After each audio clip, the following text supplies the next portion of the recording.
மகர ராசிக்காரர்கள், என் மனதிற்கு மிகவும் இனிய மகர ராசிக்காரர்களே, மகர ராசிக்காரர்கள் பெருமையெல்லாம் சொன்னாலும் ஒரு நாள் போதாது. ஒரு நாள் போதுமா?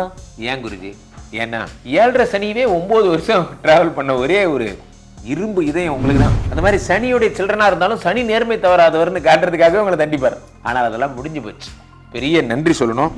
அடிப்படையில் நாம் உழைச்சாதான் சோறு, அதுல எந்த மாற்று கருத்தும் இல்லை. அதை முதல்ல புரிஞ்சுக்கிட்டு, சனி 9 பார்க்கும்போது சனி அப்படிங்கிற கிரகம் அப்பாங்கிற ஸ்தானத்துக்கு எதிரானது. செக்ஷுவல் ப்ராப்ளம்ஸ்லாம் இருந்தா சரி பண்ணுவார், தம்பதிகளுக்குள்ள பிரச்சனை.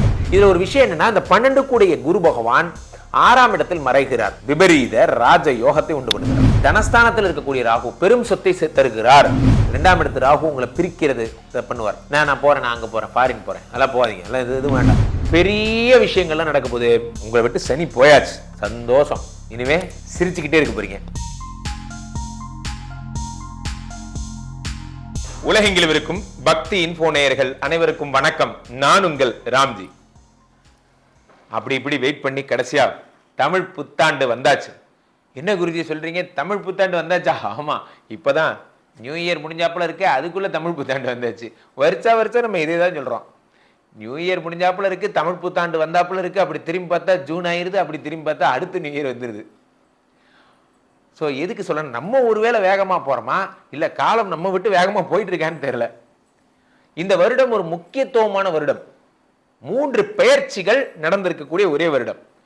ஜோதிட உலகம்னு கிடையாதுங்க, ஒட்டுமொத்த உலகமே இந்த வருடத்தை உற்று பார்க்குது.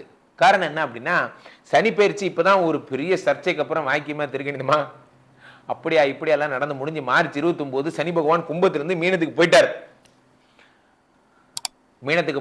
அதை பத்திலாம் நிறைய விஷயங்கள், நிறைய பேருக்கு அஷ்டம சனி, அப்ப கடகராசிக்காரங்கள்லாம் கண்ணீர் விட்டுட்டு இருந்தவங்கலாம் இப்ப கடவுள்கிட்ட வேண்டிட்டு, ஐயா சாமி தேங்க்யூ.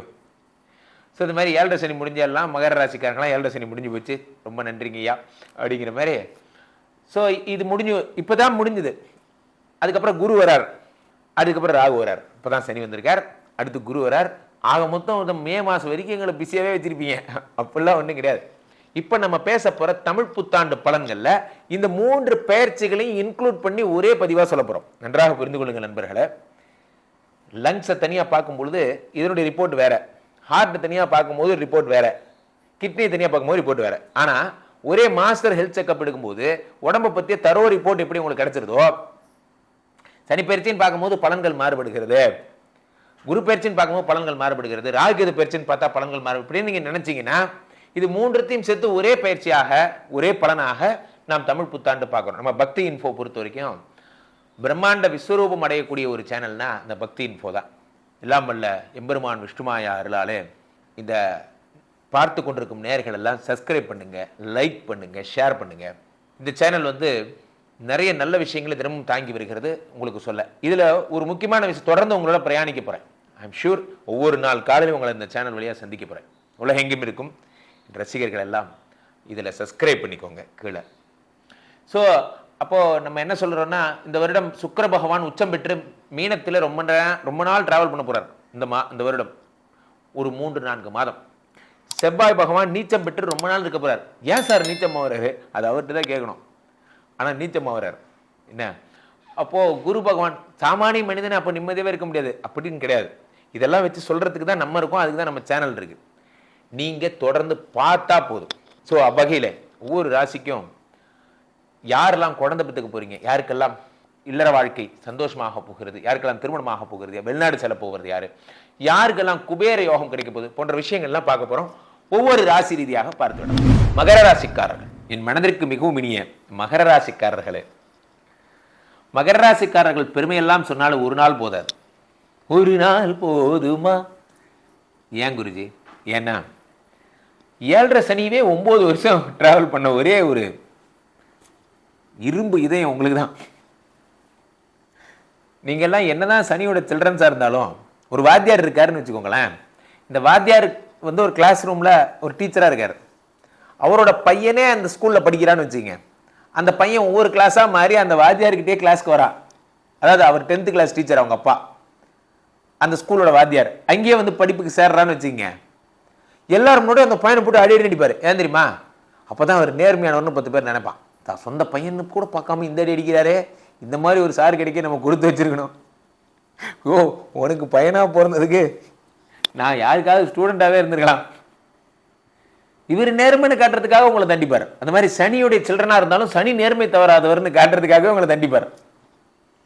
ஆனால் அதெல்லாம் முடிஞ்சு போச்சு. பெரிய நன்றி சொல்லணும்.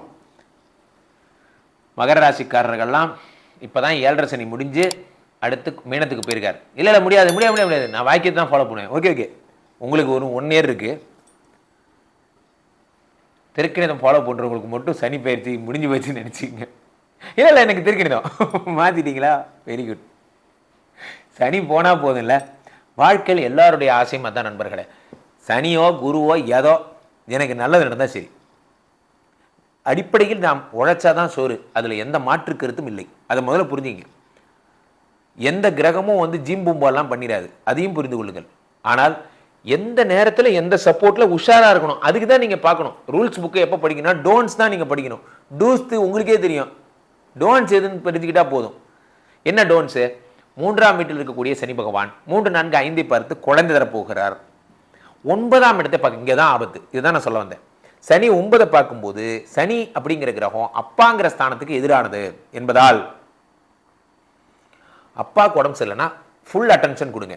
நீங்கள் எவ்வளோ பெரிய ஆளாக இருந்தாலும் சரி, நீங்கள் நான் எவ்வளோ பெரிய நான் சீனியர் டைரக்டர் நான் இருந்துட்டு போங்க, உங்கள் அப்பாவுக்கு பையன் தான். நீங்கள் ஃப்ளைட்டை பிடிச்சி ஊருக்கு போங்க, அப்பாவை ஹெல்த் செக்அப் பண்ணுங்கள். அவர் கூட இருந்து ஒரு 10 நாள் செலவு பண்ணிவிட்டு அவருக்கு அன்பாக பார்த்துட்டு, அவர் கேட்குறதெல்லாம் அதிகபட்சம் ஒரு முத்தம் தான்.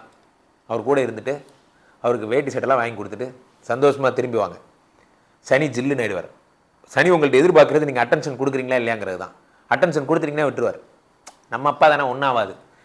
என் பர்சனல் அனுபவத்தை சொல்கிறேன். சனி 9 பார்க்கும்போது அப்பாவுக்கு உடம்பு சரியில்லைன்னா தயவுசெய்து போங்க. நான் அமெரிக்காவில் இருந்தேன், இருந்துட்டு போங்க. ஃப்ளைட்டை கேன்சல் பண்ணிட்டு திரும்பி வாங்க. அப்பாவை போய் பாருங்கள், தான் முக்கியம். அமெரிக்காவை விட அப்பா தான் பெருசு, அதை முதல்ல புரிஞ்சுவாங்க. அடுத்து 3ஆம் வீட்டில் இருக்கக்கூடிய சனி பகவான் 10ஆம் பார்வையாக 12ஆம் இடத்தை பார்க்க. இல்வாழ்க்கை, செக்ஷுவல் ப்ராப்ளம்ஸ்லாம் இருந்தால் அதை சரி பண்ணுவார். தம்பதிகளுக்குள்ள பிரச்சனைகள்.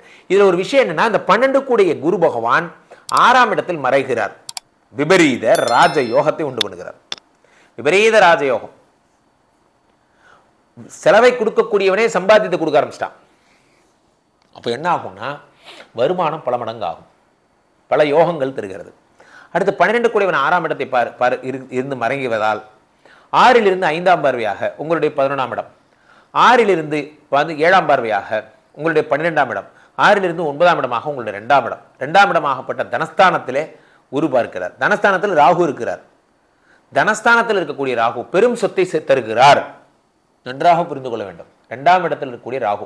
நிறைய பேர் நினைப்பீங்க 2ல் ராகு 8ல் கேதுன்னா சர்ப்பதோஷம். ஒன்றும் கிடையாது. 2ல் கேது 8ல் ராகு இருந்தால் தான் பயப்படணும். 2ல் ராகு 8ல் கேது இருந்தால் பயப்படவே தேவையில்ல. பெரும் பணம் வந்து சேரும். 2ங்கிறது தனஸ்தானம் என்று பொருள் கொள்ளலாம். ஒரே ஒரு விஷயம், கணவன் விட்டு பிரிஞ்சு போகிறது, இந்த நேரத்தில் வெளியூரில் வேலை கிடைச்சா போகிறது, அதெல்லாம் மட்டும் பண்ணாதீங்க. குடும்பத்தில் ராகு இருக்கார், பிரிஞ்சா பிரிஞ்சிருவீங்க. பிரிவு பழகிடும். இப்போ கூட நான் தம்பிகிட்ட சொல்லிட்டு இருந்தேன், பிரிவை மட்டும் ப்ராக்டிஸ் பண்ணிடாதீங்க. வீட்டுக்குள்ளே சண்டை போட்டால் கூட திட்டு வாங்கிட்டே கம்முன்னு உட்காந்துருங்க. 2 திட்டுவாங்க, அப்புறம் அவங்களே தோசை ஊற்றி கொடுப்பாங்க, சமாதானம் ஆயிரும். திட்ட பெருசு பண்ணாதீங்க, ஆக்டிவிட்டியில் இறங்காதீங்க. 2ஆம் இடத்து ராகு உங்களை பிரிக்கிறது இதை பண்ணுவார்.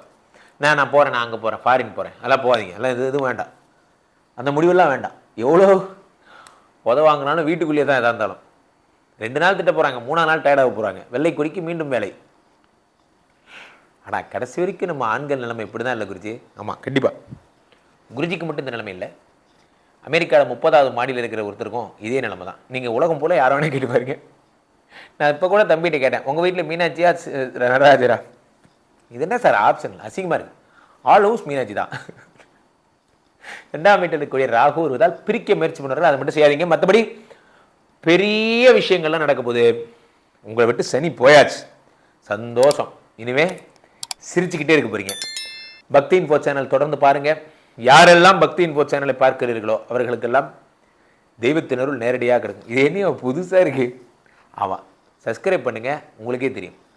தொடர்ந்து நம்ம நிகழ்ச்சிகளை பாருங்க. மீண்டும் ஒரு நல்ல பதிவில் சந்திப்போம். நன்றி, வணக்கம்.